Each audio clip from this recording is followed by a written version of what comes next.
রাজধানী কারাকাস থেকে তুলে নেওয়ার 15 ঘন্টা পর ভেনেজুয়েলার প্রেসিডেন্ট নিকোলাস মাদুরোকে দেখা গেল নিউ ইয়র্কে।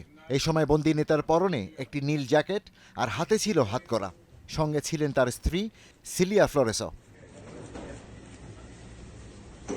পৌঁছানোর পর তাদের যুক্তরাষ্ট্রের ড্রাগ এনফোর্সমেন্ট অ্যাডমিনিস্ট্রেশন ডিই এর কার্যালয়ে নেওয়া হয়। সেখান থেকেই আগামী সপ্তাহে ম্যানহ্যাটনের আদালতে বিচার কার্যক্রম শুরু হওয়ার কথা রয়েছে। মাদুরোকে যুক্তরাষ্ট্রে গ্রেপ্তার করে নেওয়ার পর আন্তর্জাতিকভাবে তার ভবিষ্যৎ নিয়ে শুরু হয় আলোচনা। এখন তাকে মাদক ও অস্ত্র পাচার ও মানবাধিকার লঙ্ঘনের অভিযোগের মুখোমুখি হতে হবে। আইনজীবীরা মনে করছেন মাদুরোর কঠোর শাস্তি হতে পারে যদি প্রমাণিত হয় যে তিনি এই অপরাধগুলোতে সরাসরি জড়িত। তবে আদালতের সিদ্ধান্তের উপর নির্ভর করবে তার সাজার প্রকৃতি ও মেয়াদ। সাধারণত যুক্তরাষ্ট্র সরাসরি নিকোলাস মাদুরোকে সাজা দেওয়ার এখতিয়ার রাখে না। তবে তিনি যদি মাদক বা অস্ত্র পাচারের সাথে জড়িত থেকে যুক্তরাষ্ট্রের আইন লঙ্ঘন করে তাহলে মার্কিন আদালত তাকে বিচার করতে পারে।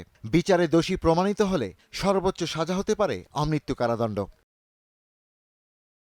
এদিকে মাদুরোর সমর্থকরা তার মুক্তি দাবি করছেন। তাকে দেশের বৈধ রাষ্ট্রপতি দাবির পাশাপাশি গ্রেপ্তারের ঘটনাকে অপরাধমূলক হস্তক্ষেপ বলে আখ্যায়িত করছেন তারা। আমরা দাবি করছি যে সংযুক্ত রাষ্ট্রের গণহত্যাকারী সরকার আমাদের প্রেসিডেন্টকে আমাদের কাছে ফিরিয়ে দিক। যুক্তরাষ্ট্র আমাদের প্রেসিডেন্টকে অপহরণ করেছে যারা আমাদের সম্পদ দখল করতে চায়। যুক্তরাষ্ট্র স্বাধীনতা বা গণতন্ত্রে আগ্রহী নয়, তারা আগ্রহী আমাদের তেল এবং প্রাকৃতিক সম্পদে।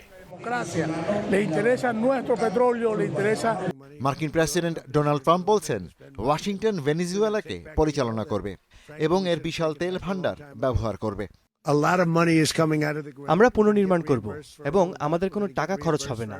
তেল কোম্পানিগুলো এখানে যাবে এবং তারা টাকা খরচ করবে। আমরা সেই তেল ফেরত নেব, যা সত্যি বলতে অনেক আগেই আমাদের ফেরত নেওয়া উচিত ছিল।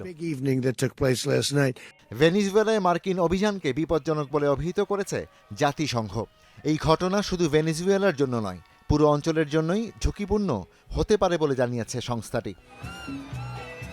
ভেনেজুয়েলায় মার্কিন হামলা এবং মাদুরোর আটকের তীব্র নিন্দা জানিয়েছে চীন। Ishtiaq Hossain, star news.